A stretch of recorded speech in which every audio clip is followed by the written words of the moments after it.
Animals के बारे में बात करी थी। इस लेक्चर में हम ट्रांसपोर्टेशन इन प्लांट्स के बारे में बात करेंगे।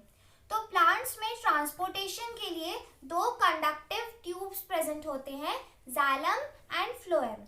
ठीक है, तो firstly we will talk about xylem. Xylem transport water and minerals. ठीक है, सो प्लांट में जो वाटर का और मिनरल्स का ट्रांसपोर्टेशन होता है उसमें जाइलम हेल्प करता है। ठीक है, तो पहले हम देखते हैं कि जाइलम में क्या क्या प्रेजेंट होता है। So xylem is composed of xylem parenchyma, xylem fibres, vessels and tracheids. तो इन चारों में से जो कंडक्टिंग एलिमेंट्स होते हैं, जो मोस्ट सबसे ज्यादा कंडक्शन में हेल्प करते हैं वाटर और मिनरल की, वो होते हैं वेसल्स और ट्रैकियार्ड्स। मतलब मेन रोल ट्रांसपोर्टेशन में वेसल्स और ट्रैकियार्ड्स का होता है। ठीक है, अब हम देखते हैं कि जाइलम की डायरेक्शन क्या होती है। तो जाइलम जो होता है वो यूनी डायरेक्शन होता है, मतलब ये सिर्फ एक सिंगल डायरेक्शन में ही ट्रांसपोर्टेशन करता है और वो डायरेक्शन होती है अपवर्ड। ठीक है, मतलब जाइलम जो होगा वो ऊपर की डायरेक्शन में वाटर और मिनरल्स का ट्रांसपोर्ट करेगा।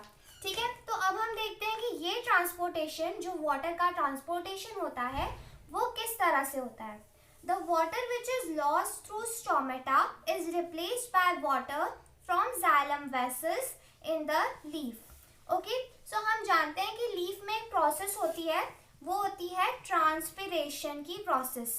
ठीक है, तो ट्रांसपिरेशन की प्रोसेस में क्या होता है, लीफ जो होती है वो वाटर को लॉस करती है। तो जब लीफ में से वाटर निकलेगा, ठीक है, वाटर बाहर जाएगा, तो लीफ में वाटर का जो प्रेशर होगा वो क्या हो जाएगा, लो। ठीक है, तो लीफ में क्या हो गया, लो प्रेशर ऑफ वाटर। अब उसी जगह हम जब रूट की बात करें तो रूट्स क्या करती है, सॉइल में से, रूट्स सॉइल में से वाटर को अब्सॉर्ब करती है। तो रूट्स में वाटर का प्रेशर क्या होता है, हाई। और हम जानते हैं कि वाटर हाई प्रेशर से लो प्रेशर की तरफ जाएगा। तो जब ट्रांसपिरेशन होता है जिसकी वजह से लीफ में लो प्रेशर हो जाता है, उसके कारण जो वाटर होता है वो रूट से लीफ में जाता है, यानी कि अपवर्ड डायरेक्शन में रूट से लीफ में। तो ट्रांसपिरेशन की जो प्रोसेस होती है वो वाटर के ट्रांसपोर्ट में हेल्प करती है।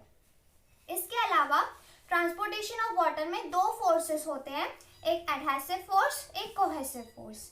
तो हमने देखा कि जाइलम में जो ट्रांसपोर्टेशन होता है, जो जाइलम के थ्रू होता है, वो फिजिकल फोर्सेस के थ्रू होता है। अब हम बात करते हैं फ्लोएम के बारे में। तो जो फ्लोएम होता है वो करता है ट्रांसपोर्ट फूड का। ठीक है, और फूड के ट्रांसपोर्टेशन की प्रोसेस को एक और नेम दिया गया है, दैट इज ट्रांसलोकेशन। ठीक है, तो फ्लोएम ट्रांसपोर्ट फूड। अब इसमें भी इसी तरह से 4 कंपोनेंट्स होते हैं। कौन कौन से, phloem parenchyma, phloem fibres, sieve tubes और कंपेनियन सेल्स।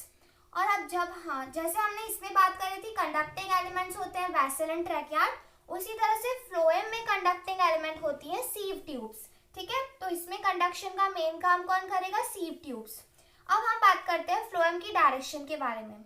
तो फ्लोएम जो होता है वो बाई डायरेक्शनल होता है। ठीक है, मतलब अपवर्ड और डाउनवर्ड दोनों डायरेक्शन में ये फूड को ट्रांसपोर्ट करता है। ठीक है, जैसे कि हम जानते हैं कि क्या होता है, लीफ जो होती है वो फोटोसिंथेसिस की प्रोसेस के थ्रू फूड प्रोड्यूस करती है। ठीक है, तो अब ये जो फूड है ये एनर्जी बनाने के लिए यूज में आएगा।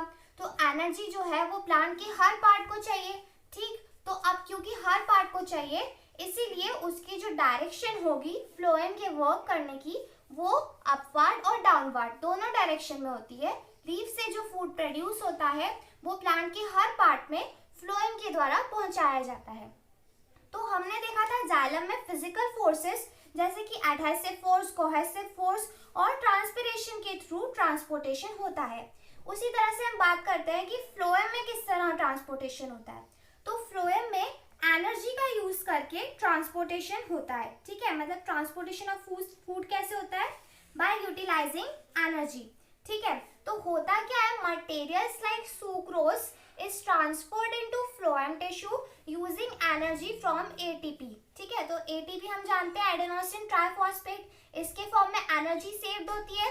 तो इससे एनर्जी को ले करके फ्लोएम टिश्यू जो होता है उसके अंदर सुक्रोज जैसे मटेरियल्स को ट्रांसफर किया जाता है। ठीक है, तो फ्लोएम टिश्यू में सुक्रोज ट्रांसफर होता है सबसे पहले। इसके कारण क्या होता है, increase the osmotic pressure of the tissue causing water to move into it. ठीक है, तो क्योंकि सुक्रोज जो है वो फ्लोएम टिश्यू के अंदर ट्रांसफर किया गया है, उससे फ्लोएम टिश्यू का ऑस्मोटिक प्रेशर इंक्रीज हो जाता है। ठीक है, फ्लोएम टिश्यू का प्रेशर क्या हो गया, इंक्रीज हो गया।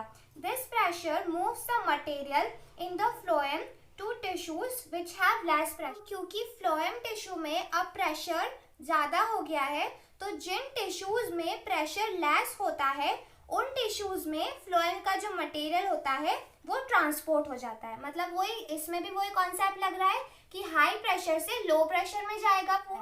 So thank you for watching this video and please like, share and